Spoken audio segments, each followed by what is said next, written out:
vous l'avez vu, je vous retrouve pour un top 5 parce que j'avais dit que j'en ferais plus et en fait j'en ai pas fait. Alors je sais pas trop comment je vais nommer cette vidéo parce que je galère un peu à mettre les mots dans l'ordre et à trouver une phrase assez courte qui exprime le top 5. J'ai vu cette vidéo nulle part, peut-être qu'elle existe déjà, peut-être que d'autres gens l'ont fait, mais moi je ne l'ai vue nulle part et je suis incapable de vous expliquer comment cette idée m'est venue en tête. Je cherchais un top 5 à faire et je me suis dit, je sais pas comment c'est venu, mais j'ai eu envie de parler des livres que j'avais peur de lire avant de les commencer pour différentes raisons que je détaillerai à chaque fois et que finalement j'ai lu et finalement j'ai adoré. Comme d'hab, à chaque fois que je fais des vidéos comme ça, des top 5 ou des vidéos spéciales, tout ça, en barre d'infos, je vous remettrai des vidéos dans lesquelles j'ai parlé des livres juste après les avoir lus parce que mes souvenirs seront un peu plus frais dans ces vidéos-là que maintenant, évidemment, parce qu'il y en a certains que j'ai lus il y a plusieurs années maintenant. Donc on y va, c'est parti. Le premier, c'est Ne tirez pas sur l'oiseau moqueur de Harper Lee. Ah oui, en fait, je vous ai pas dit, mais je vais vous les présenter dans l'ordre dans lequel les livres me sont venus. Donc il y en a 5, parce que je me suis arrêtée à 5, et c'est l'ordre dans lequel ils me sont venus dans ma tête. Voilà, il n'y a pas d'ordre de ce que j'ai préféré ou pas, ou le plus peur ou pas. C'est un ordre totalement aléatoire. Donc le premier, Ne tirez pas sur l'oiseau moqueur de Harper Lee, comme je l'ai dit. J'ai adoré ce livre, vraiment, vraiment, vraiment, vraiment. J'avais peur de lire ce livre parce que c'est un classique de la littérature pour moi, parce que j'avais peur de l'écriture, parce que j'avais peur du sujet, parce que je ne savais pas tout à fait de quoi on allait parler. Et ma peur principale, c'était quand même l'écriture. J'avais peur de me retrouver face à une histoire qui m'intéressait, mais une écriture vraiment trop compliquée pour moi. Et en fait, pas du tout. Donc on y rencontre Atticus Finch, Jem et Scout. Donc l'histoire nous est racontée par Scout, qui est une jeune fille de... ouais, je crois qu'elle a entre 6 et 9 ans dans le livre, quelque chose comme ça. De mémoire, dans la vidéo que j'ai fait juste après l'avoir lu, je dis les âges exacts, mais là je les ai plus en tête. Mais je crois que c'est ça, 6-9 ans. Ça se passe sur plusieurs années, du coup, on s'en doute. Et donc cette petite fille vit avec son frère et son père, donc son frère Jem et son père Atticus, dans une petite ville des États-Unis, fortement marquée par la ségrégation raciale.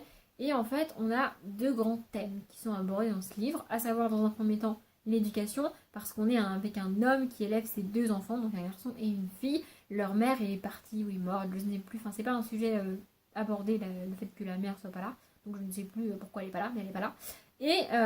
Et donc dans le village, il y a plusieurs femmes qui vont critiquer Atticus Finch pour l'éducation qu'il donne notamment à sa fille, parce que selon ces femmes bien pensantes, il faut élever un garçon et une fille de manière différente. Il y a des choses à apprendre à des garçons qu'on ne doit pas dire aux filles, et inversement, comme de pain. Il y a notamment une scène qui m'a marqué, un thème qui est abordé comme ça, je sais plus trop comment c'est abordé, mais ça m'a marqué, c'est que Scout, donc est une jeune fille, une pré-ado, enfin même pas, entre 6 et 9 ans, mais elle s'habille en fait, elle met des jeans, elle met des trucs hyper larges, elle fait pas attention à comment elle s'habille, et à un moment donné, il y a une dame qui va lui dire non mais t'es une fille en fait, t'es presque une jeune femme, tu devrais mettre des robes, mettre des jupes, arrêter de jouer, arrêter de balader dans la rue, arrêter de faire des conneries, être sage, assagie, assise, à lire un livre avec une robe assez longue, les jambes serrées, enfin tous les petits clichés de l'époque qu'on adore, n'est-ce pas? Scoop lui dit bah non en fait ta gueule, moi je fais ce que je veux. Et j'ai adoré cette réaction de cette petite fille qui lui dit, mais en fait elle lui dit en gros mais pourquoi je dois faire ça? Parce que je suis une fille? Mais c'est nul en fait. Et j'ai adoré cette réaction là. Et voilà, ce thème là de l'éducation est extrêmement bien abordé, en tout cas pour moi. Et en fait ce qu'il en ressort de ce thème de l'éducation dans le livre, c'est qu'il ne faut pas faire de distinction entre les garçons et les filles. Et c'est trop cool. Et le deuxième thème, c'est la ségrégation raciale, parce que Atticus est avocat. Et au début de l'histoire, je ne sais plus trop à quel niveau du livre ça se passe, mais il y a une jeune fille blanche qui va accuser un homme noir de l'avoir violée. Et à partir de là, c'est comme si personne n'y réfléchit en fait. Une fille blanche accuse un noir, elle a raison, il a tort, on ne se pose même pas la question, c'est même pas envisager la possibilité que peut-être c'est pas lui, peut-être c'est juste un autre homme noir, on sait pas, tu vois, mais non, elle a raison, il a tort. Et Atticus, qui est avocat, va dire bah non, il a le droit à un avocat, il a le droit d'être défendu, il a le droit de prouver qu'il n'est pas coupable s'il n'est pas coupable, et donc Atticus va le défendre. Évidemment, c'est hyper mal vu dans le village, mais Atticus va le défendre, et j'ai adoré ça en fait parce que dans le livre, à aucun moment on nous dit il est innocent donc il doit se défendre, on nous dit qu'il soit innocent ou coupable, ça revient au même, il a le droit de se défendre en fait. C'est ça le truc, c'est que on part pas du principe que il est innocent, mais on se dit que même s'il est coupable, il a le droit d'être défendu. Alors certes c'est dégueulasse, mais c'est la loi en fait. T'as le droit de défendre un violeur, c'est comme ça, c'est la loi. Et Atticus va appliquer cette loi. Alors c'est hyper mal vu dans le village et tout et tout. Pour ceux qui, comme moi, ont peur de l'écriture, n'ayez pas peur, allez-y, c'est pas ça. C'est pas hyper facile à lire, mais c'est pas hyper dur à lire non plus. Ça se lit bien. Moi, j'ai pris mon temps pour le lire et puis j'adore. Je sens que cette vidéo va durer une éternité. Le deuxième, c'est Millennium, le tome 1, Les hommes qui n'aimaient pas les femmes, de Stieg Larsson. Alors, celui-ci me faisait peur pour 3 choses, en fin de compte. Le premier, c'est que thriller suédois, ambiance froid, j'avais jamais lu et j'avais un peu peur. Le deuxième, bah, c'est la bricasse, quoi, hein, parce il fait 700 pages. Voilà, donc c'est un peu flippant quand même. Et le troisième, c'est aussi l'écriture, en fait, parce que j'avais peur de... J'avais déjà entendu qu'il y avait des longueurs dans l'histoire et tout, et j'avais peur de m'ennuyer. J'avais peur de ne pas réussir à lire, de ne pas réussir à avancer. J'avais pas vu les films avant, parce que ça a été adapté plusieurs fois en film, mais j'avais pas vu les films avant. Je parle aussi des films dans la vidéo que j'ai faite du tome 1, du coup. Je vais pas détailler les films ici, parce que sinon on en a pour 1000 ans. Et du coup, donc ici, pour l'histoire, on va suivre Michael, je dis pas les noms de famille parce que j'y arrive pas, qui est un journaliste qui, au début du livre, est victime d'un scandale journalistique, en fait.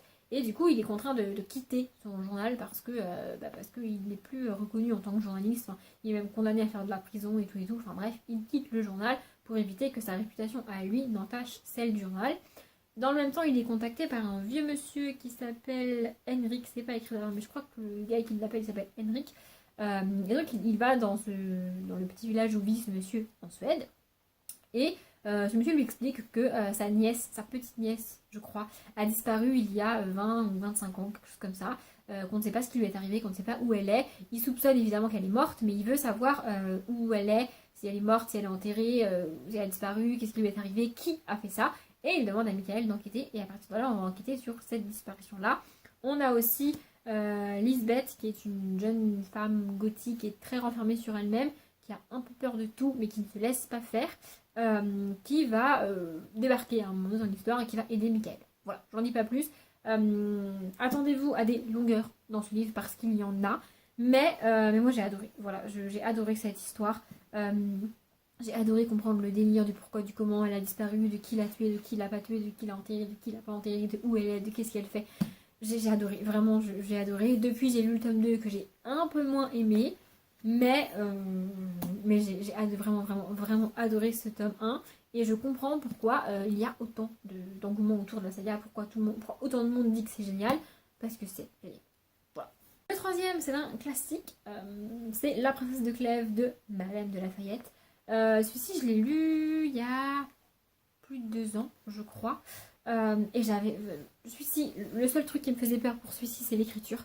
Parce que j'avais peur du français, j'avais peur du vieux français, j'avais peur. Vraiment, j'avais peur. Et je me suis pas trompée pour le coup. Celui-ci, des 5, c'est le plus dur à lire au niveau de l'écriture.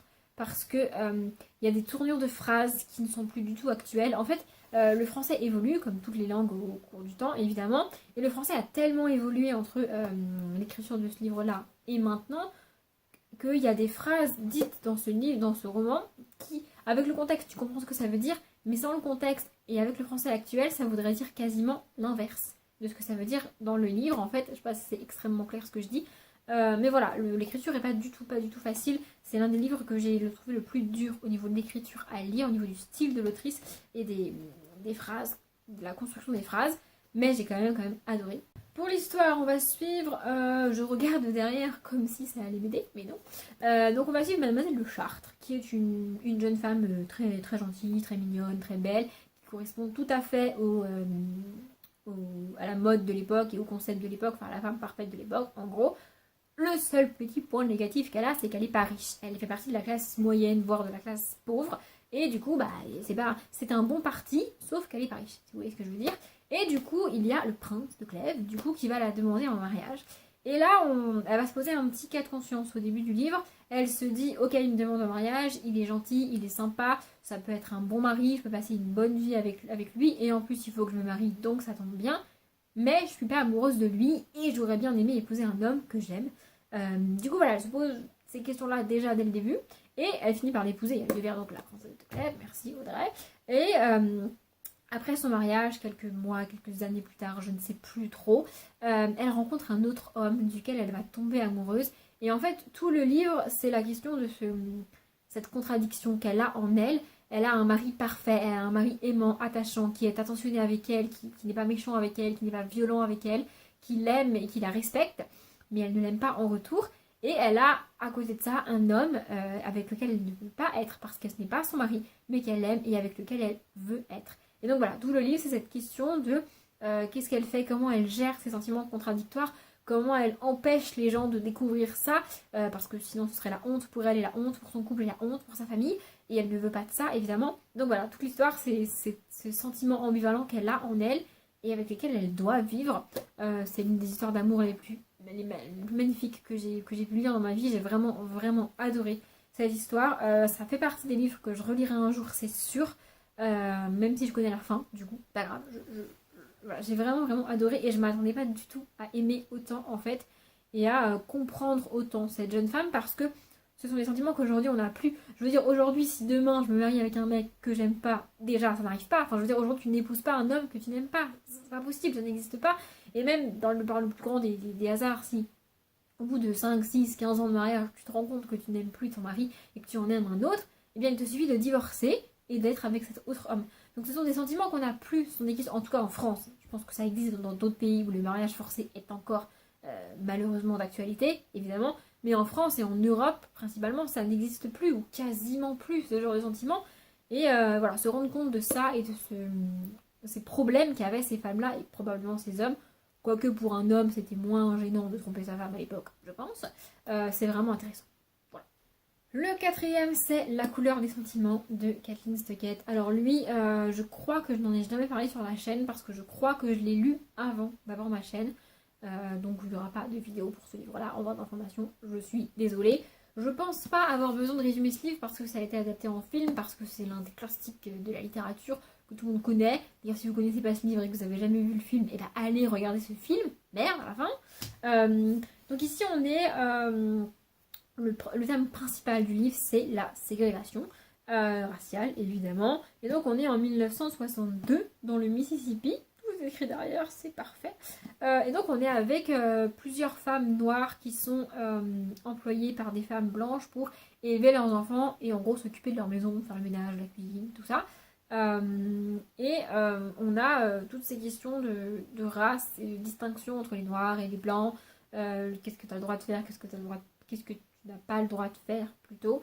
Et on a aussi le principal truc qui m'avait choqué dans ce livre, c'est que les enfants blancs qui sont donc élevés par des femmes noires, qui sont les bonnes de la maison en fait, finissent par devenir comme leur mère et donc reproduisent avec les bonnes et avec leurs propres enfants à eux ce que leurs mères ont fait, alors que cette femme noire les a élevés. Enfin, je veux dire, c'est presque comme une mère pour eux, plus que leur vraie mère qui ne s'est jamais occupée d'eux en fait.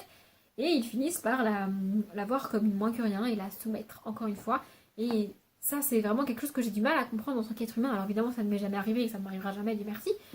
Mais voilà, c'est un truc qui se passe et un sentiment que j'ai beaucoup de mal à accepter et à comprendre, en fait. Les souvenirs que j'en ai sont très très flous. J'ai beaucoup plus de souvenirs du film que du livre. Donc je ne pourrais pas détailler plus que ça l'histoire et ce qui s'y passe. Mais c'est une magnifique histoire, c'est un magnifique livre. Et c'est encore une fois un livre qu'il faut lire. Un thème difficile, mais il est nécessaire de lire ça pour que ça ne se reproduise plus jamais et qu'on ne soumette plus jamais une certaine partie de la population, peu importe les raisons, hein, que ce soit pour la race, pour le sexe, pour l'âge, pour je sais pas quoi d'autre, l'orientation sexuelle par exemple. Voilà, je pense que c'est un genre de livre qu'il faut lire. L'autrice a écrit que ça, si je ne dis pas de conneries, mais je crois qu'elle a écrit que ça, et je crois qu'elle a mis 7 ou 8 ans, voire plus, à l'écrire. Donc c'est vraiment très bien écrit, très bien construit. Et même si il peut faire peur, hein, parce qu'il fait plus de 600 pages, il se lit quand même assez bien et assez rapidement. Donc si c'est toujours pas fait, et ben je vous invite à lire. Voilà. Et enfin, le dernier, un petit peu de jeunesse pour changer, c'est À comme aujourd'hui de David Levitan. Lui, je l'ai lu plus récemment que Kathleen Stockett, c'est sûr. C'est pas le dernier dessin que j'ai lu, mais je l'ai lu assez récemment. Puisque je l'ai acheté il y a à peine 1 an. 2 ans. Je sais plus. Bref. Donc dans ce livre, on suit A, qui est un garçon de 16 ans et qui tous les jours change de corps. C'est un livre fantastique et c'est ça qui me faisait peur en fait avant de le lire. C'est pas du tout le style, c'est pas du tout l'épaisseur. C'est le genre de livre en fait parce que c'est le principe de Magical Realism, je crois que c'est ça. Donc c'est un livre qui se passe de nos jours, un livre contemporain, avec un petit élément magique.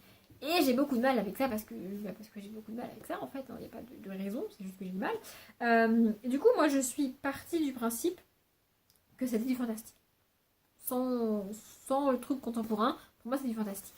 Donc on suit A qui tous les matins se réveille dans un corps différent. A est une personne morale en fait avec un cerveau et des pensées et tout ce que vous voulez mais qui n'a pas de corps. Et donc tous les matins il prend possession d'un nouveau corps tous les jours. Juste un corps par jour et tous les jours il change. Et donc lui il se balade à travers les États-Unis parce qu'il ne se réveille pas toujours à côté, enfin dans le corps du voisin qu'il a eu la veille, vous voyez ce que je veux dire. Et du coup il se balade et en fait le livre démarre A possède le corps de, je crois que c'est Jason mais je suis pas sûre, Justin.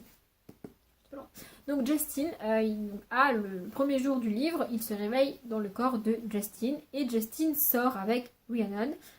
Et donc A, qui est dans le corps de Justin, faut suivre, attention, va tomber amoureux de Rhiannon. Et du coup, à partir de ce jour-là, il va continuer à changer de corps tous les jours, mais il va tout faire pour la revoir elle, ce qui va donner lieu à parfois des voyages absolument gigantesques en bus et autres moyens de transport, parce que comme je l'ai dit, les États-Unis, c'est un peu grand. Et voilà, et il va trouver un moyen de rester dans la vie de Rhiannon malgré le fait qu'il change de corps et que du coup, elle ne sait pas que c'est toujours la même personne. Vous voyez ce que je veux dire? J'ai vraiment, vraiment adoré cette histoire. Je sais qu'il y a un espèce de tome 2 à cette histoire qui est la même histoire racontée du point de vue de Rhiannon du coup. Et ce livre-là m'intéresse particulièrement parce que de voir comment elle comprend et elle admet cette espèce de changement de corps complètement what the fuck dans sa vie à elle, totalement contemporaine, totalement normale pour le coup, ça m'intéresse et j'aimerais pas mal voir comment l'auteur a fait pour écrire ça et pour que ça soit quand même réaliste en fait. Mais à ce jour, je l'ai toujours pas lu. Mais il faut que je le lise, vraiment, vraiment, vraiment. J'ai d'ailleurs rien lu d'autre de David Levitan parce que je n'ai rien acheté d'autre de David Levitan depuis. Mais il faut vraiment, vraiment que je lise autre chose. Je ne m'attendais pas à aimer autant ce livre et je l'ai vraiment, vraiment adoré. L'élément fantastique principal en fait ne m'a absolument pas dérangé. C'est ça que j'avais peur en fait. J'avais peur que ça vienne gâcher l'histoire et en fait pas du tout. C'est tout ce qui fait l'histoire. Et sans ça, ce serait pas la même histoire et ce serait pas aussi bien en fait. Donc voilà, j'ai vraiment, vraiment adoré. Si vous l'avez toujours pas lu, et bien encore une fois, je vous invite à le lire parce que ce livre je lis. Bon voilà, comme je m'en doutais, après avoir parlé de Ne tirez pas sur les moqueurs, ma vidéo dure une éternité, je suis désolée, mais quand je parle de livres que j'adore, évidemment, je m'emballe un petit peu. Hein. Bref, j'espère que ça vous a plu, je m'arrête là, comme d'habitude, je vous souhaite une bonne journée, un bon après-midi, un bon appétit ou une bonne nuit, et je vous dis à bientôt.